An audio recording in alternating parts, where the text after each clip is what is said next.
Hello Arc Squad, welcome back to the channel, and today's video is all about how to replace your motorcycle's drain pipe along with other components which can make your motorcycle work better and also ride smoother.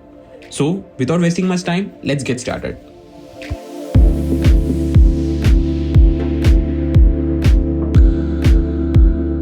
This is the condition of my drain pipe, and as you can see, due to frequent heating and cooling, this drain pipe has turned out to be brittle and it can be easily cracked with just one finger. Any blockage in this pipe can cause mixing of water in the fuel tank, and this one is connected all the way from the fuel tank to the belly pad. Along with the drain pipe, I'm also going to replace this well nut which is holding this entire windshield onto the motorcycle, and also it helps in dampening out any vibrations caused by the windscreen. This particular one is very inexpensive and it is very easy to replace. And this entire windshield is held by 4 well nuts, which I'll be showing shortly how to replace it. I have bought few supplies for replacing from 99 RPM. I'll leave the link for this in the description below. Starting with the well nut itself, it costs just 11 rupees for 4 pieces. Next, I have bought a hose clamp which costs 3 rupees, which helps in locking the drain pipe onto the fuel tank. You can pause the video and see the part number for your reference. Next, we have the drain pipe itself, which I'm going to replace anyways shortly. And next, I have finally bought this canister pipe which connects to the fuel tank, and just in case if it needs to be replaced. This particular one cost just 41 rupees and the part number is there for your reference.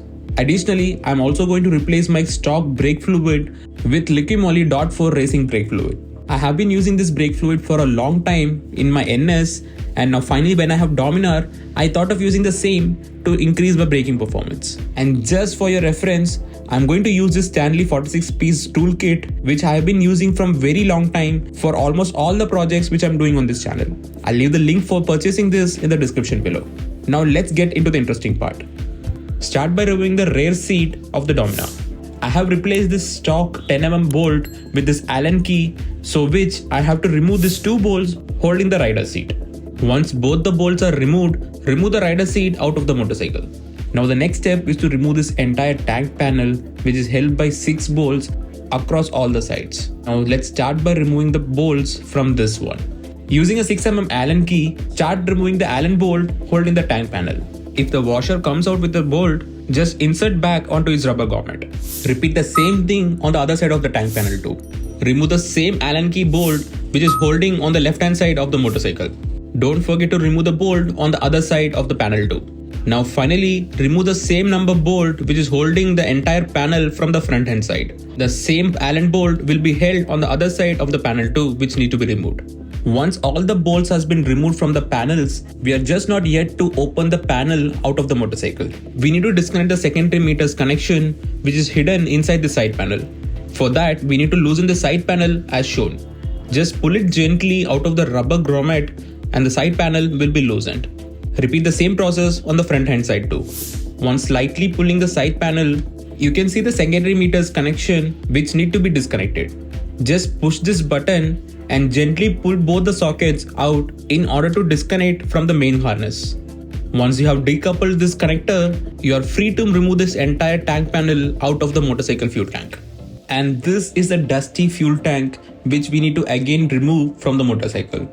Now before doing anything further, this is the best time to clean your fuel tank, and I'm going to use a microfiber cloth for doing the same.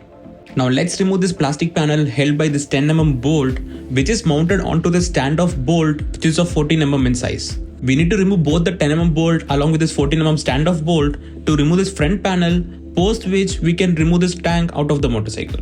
I am going to use this 10mm ring spanner to remove this bolt holding the front plastic cover. Once the 10mm bolt is removed, you can remove this plastic panel out of the motorcycle. Now, as mentioned earlier, remove the 14mm bolt in the similar way. Now finally, this entire fuel tank is held by 2 more bolts which is of 12mm in size, which we need to remove from the both left and the right hand side.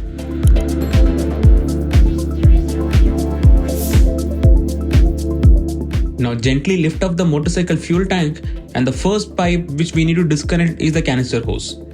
Disconnect this clamp using a plier and disconnect the clamp hose as shown in the video. Now in the similar way, on the other side of the motorcycle, let's move on to disconnecting the drain pipe as shown in the video. You can see the water coming out of this drain pipe, which ideally had to be drained out of the motorcycle through the belly pan, but this is happening because of the clogged drain pipe. Now let's move on to disconnecting the fuel pump cable, which can be done very easily as shown. Now finally, let's disconnect the fuel injector line from the fuel filter as shown. It's just a matter of clicking the two buttons which is held on the both sides and gently prying out the fuel line out of the fuel filter as shown in the video. Once again, let me show you what all we have to disconnect from the fuel tank. First one is this fuel line, which can be disconnected by clicking the two buttons on either sides.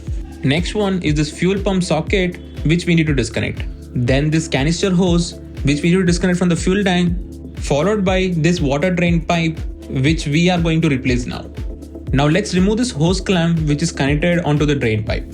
You can see the condition of the drain pipe here, which is pretty much in the brittle state, due to which we are going to replace it now. Opening the new drain pipe from its packet, the best way to route this new drain pipe onto its old slot is to insert the new drain pipe inside the old one. Just squeeze it in, as the new drain pipe will be too flexible and it can easily go inside the old one. Once it is held tight, let's pull the old one out of the motorcycle from the below, making sure you gently route the new one onto its place. From bottom you can see when I pull the old one, it is replacing the new hose onto its slot, making sure the routing is intact as always.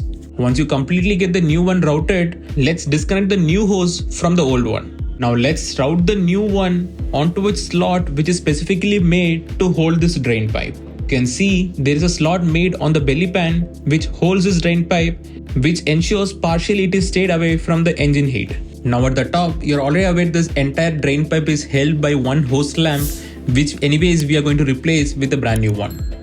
Unwrapping the new packet and taking out the new hose clamp out, let's install this new hose clamp onto the new drain pipe which we have installed. Initially, I thought of replacing this canister pipe too, but checking at its condition, this seems to be pretty good and I did not replace it. If your canister hose is been brittle and it is easily breaking, then you have to consider replacing it. Just for your reference, you can see this entire canister pipe is been connected on the right side panel, which I'm trying to show here. But for me, this seems to be in good shape and I'm moving forward without replacing this canister hose. Now, as I said before, this is the best time to clean this entire surface free from dust and grimes.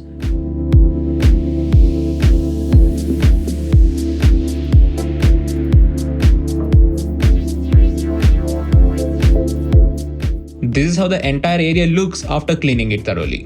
Do not use WD-40 to cleaning this area, as it will collect a lot of dust and grime, and which can make this area even more dirtier. Now let's move on to install the tank back onto the motorcycle. You can see there's a rust formation onto this cone set area, which we need to address, and I think we can make a different video on how to fix this rust issue. Now let's install the tank back onto the motorcycle. Start by connecting the fuel injector line onto the fuel filter and followed by connecting the fuel pump connector as shown. Next, connect the drain pipe hose as shown, and finally connect the canister hose as shown. Don't forget to clamp it down using appropriate hose clamps. Insert the two 12mm bolts holding the right and the left hand side of the fuel tank, and finally insert the standoff 14mm bolt as shown.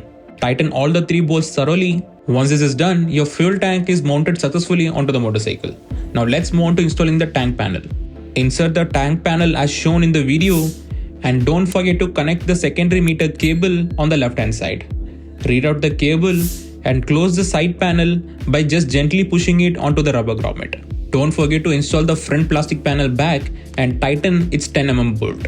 Install all the 6 bolts which you removed from both front, left and the right hand side of your motorcycle. Now before closing the seat, let's clean this battery area with 1, 2 and 3. Once this entire section is clean, let's move on to installing the rider seat.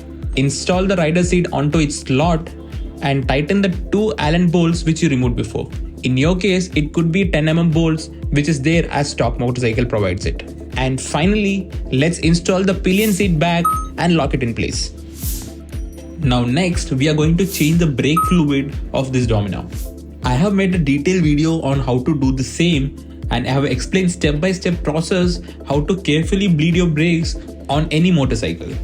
I'll leave the link for this in the iCard above. Just click on it and watch the complete video for more information. Now bleeding the brakes is as simple as opening the master cylinder cap, followed by the plastic cap and the rubber cap. Using a syringe, drain all the brake fluid out and fill in with the fresh brake fluid. Now on the caliper side, remove the bleeder bolt cap and insert a tube along with the spanner as shown. Now pump the brake couple of times and hold it in place and loosen the bleeder bolt. Tie the bleeder bolt back and repeat this entire process couple of times. And the same is applicable for the rear brake too. Instead of pumping the lever, just press the brake pedal in this case. Once the brake bleeding is done, insert back its rubber diaphragm followed by the plastic cap and the master cylinder cap. Tighten the screws and the brake bleeding is completed. Now one last thing to replace in this Dominar is the well nut of the windshield. Start by removing the two screws holding the number plate clamp on either side. Once this is done, you feel free to remove the number plate out of the motorcycle. Now, there are two screws on the bottom part of the windshield. Remove that, followed by two Allen bolts on the top end. Once all the screws and bolts has been removed, your windshield is free to move out of the motorcycle. Now, let's remove the well nut just by pulling it out, and if it's pretty stuck in this case, just use a nose plier to pry it out of the motorcycle. Install the new well nut as shown. And it's just a matter of just putting it onto its place. Once this is done, install back the windshield and tighten the two Allen bolts followed by two screws holding the entire windshield down. Insert back the number plate clamp and you're done. And this is how it looks like after replacing the well nut, which dampens out all the vibration coming from the windshield. And with this, we are winding up this video. And if you people find this video informative enough and like this content, please feel free to subscribe to Archeonics and follow me on Instagram for more such interesting content.